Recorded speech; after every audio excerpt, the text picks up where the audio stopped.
ஞாயிறு விடுமுறை தினத்தை முன்னிட்டு ஒகேனக்கலில் சுற்றுலா பயணிகள் கூட்டம் அதிகரித்து காணப்பட்டது. ஒகேனக்கல் காவிரி ஆற்றில் கடந்த 2 நாட்களாக 8000 கனஅடி வரையில் நீர்வரத்து இருந்ததால் அருவிகளில் தண்ணீர் ஆர்ப்பரித்து கொட்டுகிறது. மேலும் பிலிகுண்டுலுவில் காவிரி ஆற்றின் நீர்வரத்தை மத்திய நீர்வளத்துறை அதிகாரிகள் தொடர்ந்து கண்காணித்து வருகின்றனர். இந்நிலையில் ஞாயிற்றுக்கிழமை விடுமுறை கொண்டாட ஒகேனக்கலில் குடும்பத்துடன் மக்கள் குவிந்தனர். அவர்கள் மெயின் அருவி, ஐந்தருவி, சினி ஃபால்ஸ் உள்ளிட்ட அருவிகளில் குளித்ததோடு காவிரி ஆற்றில் குடும்பத்துடன் பரிசல் பயணம் மேற்கொண்டனர். பலர் ஆயில் மசாஜ் செய்து கொண்டு மீன் சமையலை வாங்கி ருசித்து மகிழ்ந்தனர்.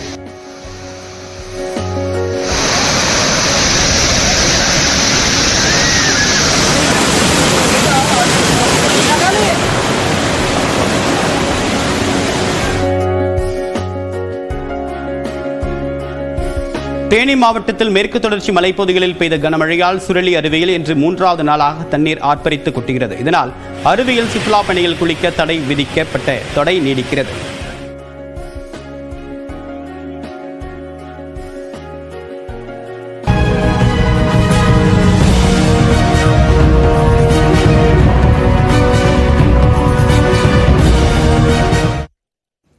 தூத்துக்குடியில் PNT காலனி பகுதியில் 2வது நாளாக மழைநீர் தேங்கியதால் மக்கள் கடும் அவதிக்கு ஆளாகி உள்ளனர். தூத்துக்குடி மாநகர பகுதிகளில் கடந்த 2 நாட்களாக பலத்த மழை பெய்தது. இதன் காரணமாக நேற்று மாவட்ட ஆட்சியர் அலுவலகம் அருகே உள்ள செங்குளம் நிரம்பி உபரி நீர் மாவட்ட ஆட்சியர் அலுவலக வளாக பகுதியில் புகுந்தது. இதன் காரணமாக ஊழியர்கள் உடனடியாக வெளியேற்றப்பட்டனர். இந்நிலையில் இன்று 2வது நாளாக மாவட்ட ஆட்சியர் அலுவலக வளாக பகுதியில் மழைநீர் தேங்கி இருந்தது. அதில் நாய் ஒன்றும் செத்து மிதந்ததால் அந்த பகுதியில் துர்நாற்றம் வீசியது. அதைத் தொடர்ந்து மாநகராட்சி ஊழியர்கள் மோட்டார் பம்புகள் மூலமாக மழைநீரை வடிய வைக்க நடவடிக்கை மேற்கொண்டனர். இதேபோன்று தூத்துக்குடி மாநகரில் உள்ள PNT காலனியில் குடியிருப்புகளை மழைநீர் சூழ்ந்திருக்கிறது. இதன் காரணமாக அந்த பகுதி மக்கள் வீடுகளை விட்டு வெளியே வர முடியாமல் தவித்து வருகின்றனர். அதே நேரம் அந்த பகுதி மக்கள் சிலர் வெள்ள நீரில் தங்களுடைய வாகனங்களை கழுவி சுத்தப்படுத்தினர். வருஷம் இதே இதாக தான் இருக்கு. ஒரு கடைக்கண்ணிக்கு எங்கேயுமே போக முடியல. பாத்ரூம் எல்லாமே போகிறதுக்கு ரொம்ப சங்கடமாக இருக்குது. எல்லாமே நிறைஞ்சிருது. பாதாள சாக்கடை அது இதுன்னு தோண்டியிருக்காங்க. தோண்டினாலும் ஒன்றும் பெனிஃபிட் இல்லை. எல்லாமே தண்ணியில் அடிச்சிட்டு போயிடுது. தண்ணி போக மாட்டேங்குது. ஃபுல்லாகவே வீட்டுக்குள்ளே முழுக்கும் தண்ணி வந்துடுது. தமிழ்நாடு காங்கிரஸ் கமிட்டியின் முன்னாள் தலைவர் EVK இளங்கோவனின் உடலுக்கு அரசு சார்பில் மரியாதை அளிக்கப்படுகிறது. கூடுதல் தகவலுடன் நிகரான செய்தியாளர் செல்வகுமார் விவரம் என்ன?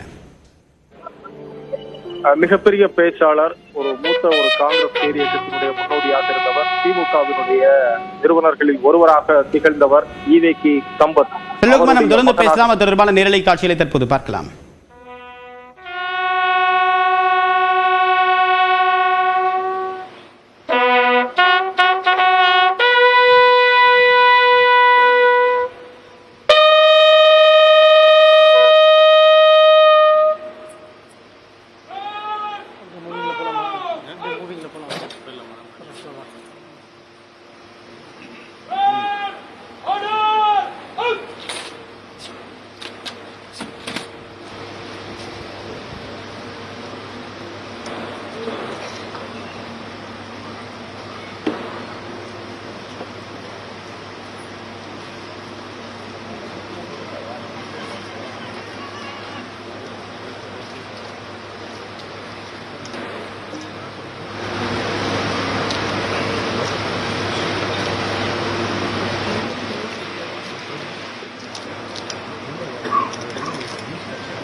விவரம் என்ன? காங்கிரஸ் பேரியக்கத்தினுடைய மிக மூத்த தலைவர்களில் ஒருவராக திகழ்ந்தவர் EVKS இளங்கோவன். நுரையீரல் தொற்று காரணமாக அவர் நேற்று காலமானதை தொடர்ந்து அவரது உடல் தற்போது முழு மரியாதையுடன் ஊர்வலமாக எடுத்து வரப்பட்டு முகலிவாக்கத்தில் உள்ள மின்மயானத்தில் தகனம் செய்யப்படக்கூடிய காட்சி. 21 குண்டுகள் முழங்க அரசு மரியாதையுடன் அவரது உடல் தகனம் செய்யப்பட இருக்கிறது. இதில் காங்கிரஸ் கட்சியினுடைய மூத்த தலைவர்கள், அதே போல பல்வேறு கட்சி தலைவர்கள், நிர்வாகிகள் பங்கேற்றிருக்கிறார்கள். தமிழ்நாடு அரசின் சார்பில் மக்கள் நல்வாழ்வுத்துறை அமைச்சர் மா சுப்பிரமணியன் பங்கேற்றிருக்கிறார். அதே ஒரு காங்கிரஸ் பேரியக்கத்தை தமிழ்நாட்டில் வேரூன்றி அதை ஒரு விருட்சமாக மாற்றுவதற்கு மிக மூத்த முன்னோடியாக திகழ்ந்தவர் என்று காங்கிரஸ் நிர்வாகிகள் புகழாரம் சூட்டுகிறார்கள். 2000 ஆண்டு தொட்டு இன்று வரையிலும் அவர் காங்கிரஸ் கட்சியினுடைய கமிட்டியினுடைய தலைவராக இருந்த காலகட்டங்களில் ஒரு நம்பிக்கை விதையை விதைத்தவர். தோல்வி முகம் எப்போதெல்லாம் தென்படுகிறதோ அப்போதெல்லாம் வெற்றி முகம் நோக்கி காங்கிரஸ் இயக்கத்தை கொண்டு வந்து சேர்த்தவர் என்ற ஒரு பெருமை அவருக்கு கட்சி நிர்வாகிகளால் ஒதுக்கப்படுகிறது.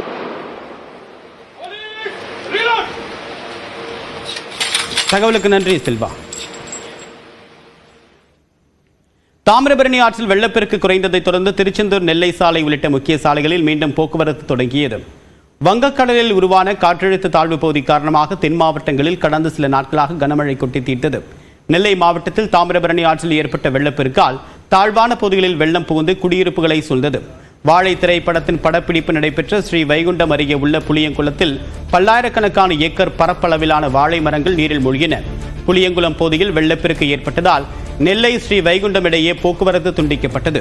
இதன் காரணமாக பொதுமக்களின் இயல்பு வாழ்க்கை கடுமையாக பாதிக்கப்பட்டது. இந்நிலையில் தாமிரபரணி ஆற்றில் வெள்ளப்பெருக்கு குறைந்ததால் தாழ்வான பகுதிகளில் வசிக்கக்கூடிய மக்கள் நிம்மதியடைந்தனர்.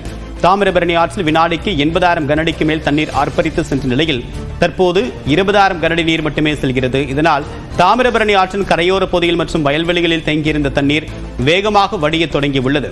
நெல்லை ஸ்ரீ வைகுண்டம் சாலையில் தேங்கிய மழைநீர் முற்றிலுமாக வடிந்ததால் அந்த சாலையில் மீண்டும் போக்குவரத்து தொடங்கியுள்ளது.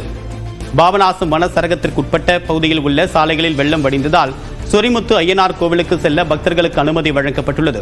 அதே நேரம் அகஸ்தியர் அருவிக்கு செல்ல சுற்றுலா பயணிகளுக்கு விதிக்கப்பட்ட தடை தொடர்கிறது.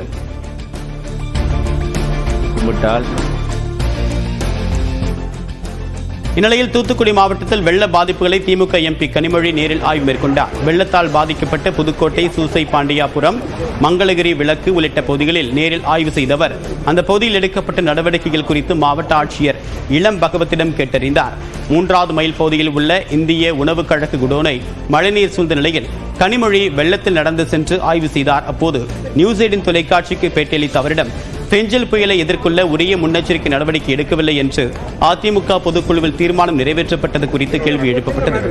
இதற்கு பதிலளித்த கனிமொழி அதிமுக பொதுக்குழு சண்டை இல்லாமல் நடப்பதே பெரிய விஷயம் என்று விமர்சித்தார்.